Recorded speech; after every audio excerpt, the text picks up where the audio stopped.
Monday Night Raw. Welcome back, guys, to Fog Wrestling. I am feeling like death, and I think that's relevant because watching Monday Night Raw does nothing for your health. It is the payback go home show of WWE Raw. Of course, we opened up with a graphic in memory of WWE Hall of Famer and Terry Funk and Bray Wyatt. We're going to honour them. They are two beloved members of the WWE family, says Michael Cole. He says tonight we will celebrate their lives on Raw, and he says they would both want nothing more than to entertain the fans. So tonight WWE will entertain. Strong words there, because I'm just not fucking buying this, that they're going to entertain. And we don't kick off with a segment, we kick off with a match. We've got Sami Zayn against Damian Priest.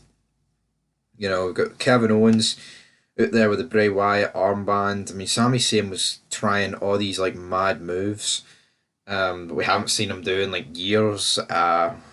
Was that the entertainment we were promised? I'm not too sure, but Damian Priest ends up winning this match because JD Madonna shafted the big man, you know, and then Sami and Owens hug as they get the beat down on the Judgment Day, and it's like, fuck me. Like, honestly, is this all we've got in WWE these days? The Judgment Day against, you know, Owens and Zayn? It just feels like that.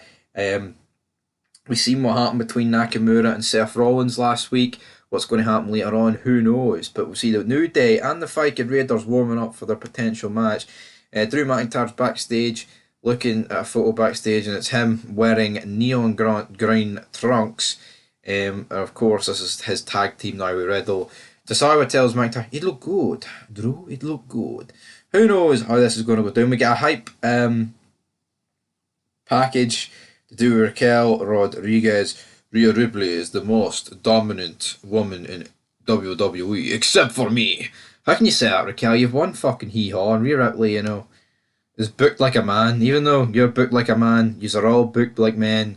She says she's going to cut her down to size and payback. Is she going to cut off her grapefruits? Only time will tell. We see Becky Lynch backstage, and then we've got Michael Cole and Corey Graves hyping up John Cena's upcoming return. I hit you with the free second chance. LA Knight's music hits. And then hell yeah. Yeah. LA Knight comes out, but turns out it's no LA Knight. It's actually the Miz pretending to be LA Knight, and yeah, just burying LA Knight this promo. But I mean, at least it's going to end in LA Knight defeating the Miz. Well, it has to.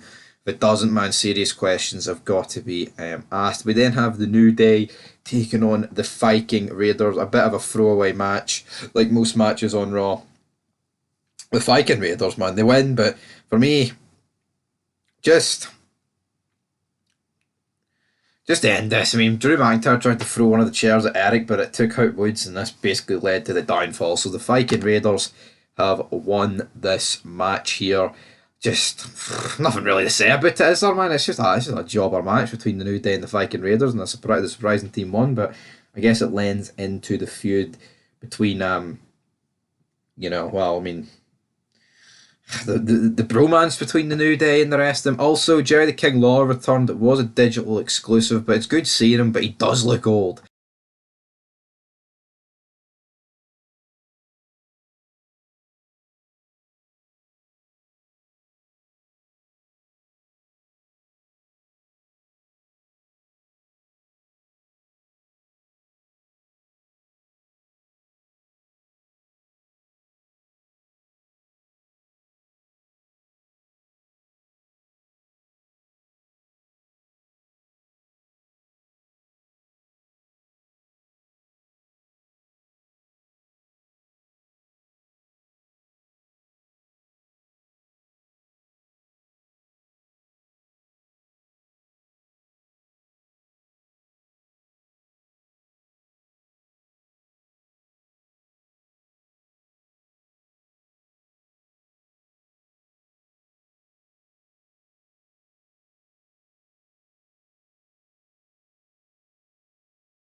which is a shame for Jerry Lawler. I mean, it's good he's alive. He did suffer a stroke, I believe, so it's good that he is alive and well. But man, he doesn't look too good, if I'm being brutally honest about it. The Judgment Day are backstage. Balor tells Priest they need to get on the same page for their big shot at the undisputed WWE Tag Team titles at Payback. They need to get it together. Priest agrees, but who knows what's going to happen here? Rhea Ripley then speaks up, tells them all to shut up. You know, tells the only people in Judgment Day handling their business is actually her and Mysterio. I mean, honestly, it's just like every week it's just Rhea Ripley fucking doing this. Then we get a tribute to Bray Wyatt. It's just the exact same video tribute for SmackDown. You're like, how fucking cheap is that? And then it's just like them chanting "Thank you, Bray" with his rocking chair. Like, how can you do? It's just the same reused fucking shite. It's like Terry Funk they're talking about his fucking Hall of Fame induction. Man, honestly, see people that think that's good compared to what you got back in the day, like with Owen, an actual fucking tribute show across Nitro and Raw. Austin coming out honouring Owen with a beer. I mean, when Guerrero died, they came out and people were talking about the good times they had. That's what you should be getting, man. Real heartfelt stories, not Cody Rhodes coming out and talking a load of pish in a fucking airport, half cutting it like an actual wrestling promo. You need to hear real stuff, man. Not this fucking garbage shit. And then a hardcore match. Oh, yeah, because that was a Terry Funk hardcore match, wasn't it? Jesus Christ. And we then have Ludwig Kaiser versus Chad Gable. Chad Gable wins by disqualification, just a bit of another throwaway match. But then Otis rushes the ring after he's getting beat up and cracks Finchy. So yeah, Gable's then getting triple teamed, and then Gunther, he's the one that lays the smackdown on Gable. Damn. So who knows how this side match is going to go. And we then have another tribute show, a tribute video, sorry, for former Raw guest star Bob Barker, who sadly passed away. He lived in '99. Not many of us could complain with that. Seth Rollins then comes out, has a wee reference to Bray Wyatt, says "Yummy wowie," and yeah. So I mean, we're getting Nakamura Raw. It's just a weird fucking. Honestly, I just don't care. This is just a boring fucking feud, to be honest. And they talk about Memphis and how about you go down to Beale Street and we can have a tall, stiff drink. The fans start singing. Nakamura just who knows? You've got no honor, no code, no future. Your body is broken. I'm going to defeat you for the World Heavyweight Championship.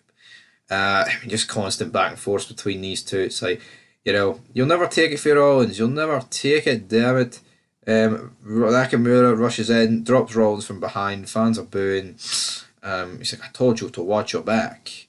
Cole says it was, I told you to watch your back. Who fucking what's going on? The boost in the crowd get louder. So yeah, Nakamura does work better as a heel, but see when you've literally been treated like a joke for 5 years, it's weird then to push a guy in a world title feud and actually believe he's got a chance. Because let's be real, troops, he doesn't have a chance. That's just the way the cookie crumbles. And we then go backstage to the undisputed WWE Tag Team Champions. We've got Kevin Owens and Sami Zayn. They said they are tired of doing the same thing week in week out with the Judgment Day. Fucking yeah, me and you too, buddy. Guys, fucking hell, at least someone finally sees it. So it looks like they're going to do a street fight next week, a Steel City street fight. Um, you know, who knows how this is going to go down? Could it actually be a proper street fight? WWE street fight's not a fucking shite, man. Nay blood. I mean, you haven't really used blood in fucking years. I mean, I know you get the odd time, but come on, man, just not exactly great, is it?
Up next we have Tommaso Ciampa taking on Bronson Reed.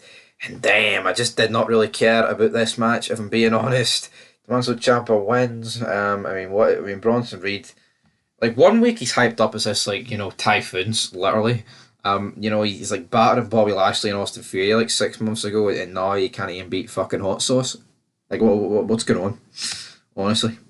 Tabasco hot sauce, can't even fucking beat him. Becky Lynch cuts a promo backstage.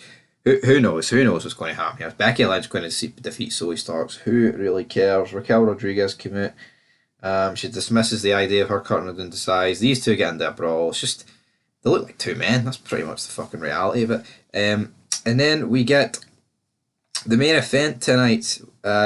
Becky Lynch against Zoe Stark. Now, before this, we did see another video tribute for Terry Funk. Just another cheap one that they showed on SmackDown, to be honest. I mean, this match had a couple of decent spots, but at the end of the day, it was so blatantly obvious that Becky Lynch was going to win. This feud, right, between Trish Stratus and Becky is not doing anything for me. And I've seen a lot of people say it's just not clicking. It's not. It's really not. I mean, you got them in a steel cage at Payback. I mean, it could be a decent match. Hopefully it's the end of the feud, but I just don't really care about it. I mean, Raw is by far the worst show. Nothing happened the night that made me go, that was worth. Imagine you sat up and watched this for 3 hours. In the UK, that's 1 a.m. to 4 a.m. Imagine being that fucking sad to watch this. Honestly, that was a good thing about All In. It was actually, started at 6 and finished at like 20 to 10. In the UK, that's good. I mean, obviously in Americans, you'll be used to that. But anyway, guys, we'll leave you till it next time. Raw, I'm going to give it a 1 out of 10. Dog meat.